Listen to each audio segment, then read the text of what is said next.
want to describe the Mindfulness Monitor that we built for the final project. First I'm going to talk about the device itself, the input device, the output devices, and then I'll go through the software and some of that stuff. So it's comprised of two hand elements, one on each wrist. Each one has, for inputs, it has an accelerometer and an ECG electrode in each, and then for outputs it has a haptic buzzer that buzzes to match your heart rate. That gets updated.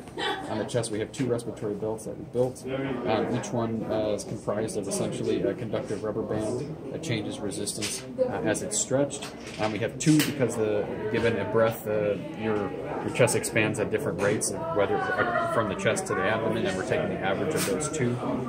So that's the input for that. And so we can see on the screen, these are the raw inputs. So blue is the upper respiratory belt for the upper chest, yellow is the respiratory belt for the abdomen, and then we see the ECG signal on the bottom where the prominent peak is the ARP component of the PQRS signal, which is what we're trying to detect for the beat calculation, the rate. And then on the device itself, it's based off a Raspberry Pi. And it has an ADC where we're reading all the signals coming in and feeding that to the Pi, where we're running two scripts in parallel that's reading the data in, saving it to shared memory, and then providing the visual and haptic feedback. So we're having it running. It's doing a settling period right now, and then I'll show you what it's doing. And so this is just showing the shared memory component.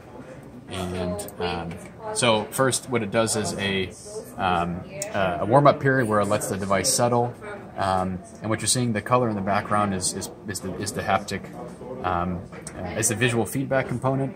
So it'll warm up for 60 seconds, and then it'll go into a baseline calibration phase where it's going to begin to collect baseline data. Also, I should mention that the other component is a headset, where this is what you would be seeing in the headset. We're just putting it on the screen for the demo, but the headset also has an accelerometer as well, and we're reading cumulative movement between the hands and the head as an indicator of agitation. So it's read the baseline data, and now it's saying we're going to the first phase of the meditation, which is what's called pre-meditation, and it has some instructions here, so if the wearer so chooses to open their eyes. And now we've proceeded to the next routine, meaning that my heart rate since I've started filming this demo has gone down past the threshold that's needed to enter that meditation stage.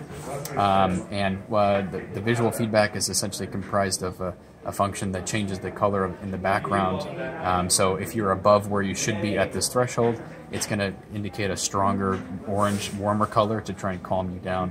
If you're below the threshold where you should be, it's going to cool the color to try and excite you or motivate you. So right now I'm 2.86% below where I should be right now, and it's indicating that I should increase my breathing, increase my heart rate. And of course, as you increase your breathing, your heart rate also goes up due to cardiopulmonary coupling. And so now we've moved into the next phase, meaning that I've gone down the threshold since the last period. And so it's going to continue like this through all 6 phases, and then at the very end it'll quit. And what it does for each phase is it actually saves an image of your during that phase, your progression. And so in the first phase, from the baseline, it has these so that somebody could sort of diagnose, or a provider could diagnose their behavior through those phases there. And again, so for the demo, these are actually supposed to be, each phase should last somewhere between 2 to 7 minutes. And so here you can see that we're only actually capturing a few points because we've shortened the analysis period to only a few, about 30 seconds or so, just so that we can show you the progression through the phases. So this would actually be about 7 minutes worth of data. And what we're seeing here is the progression of the ECG rate since the beginning of that phase. So this is phase 3. The progression through phase 3, and that is it.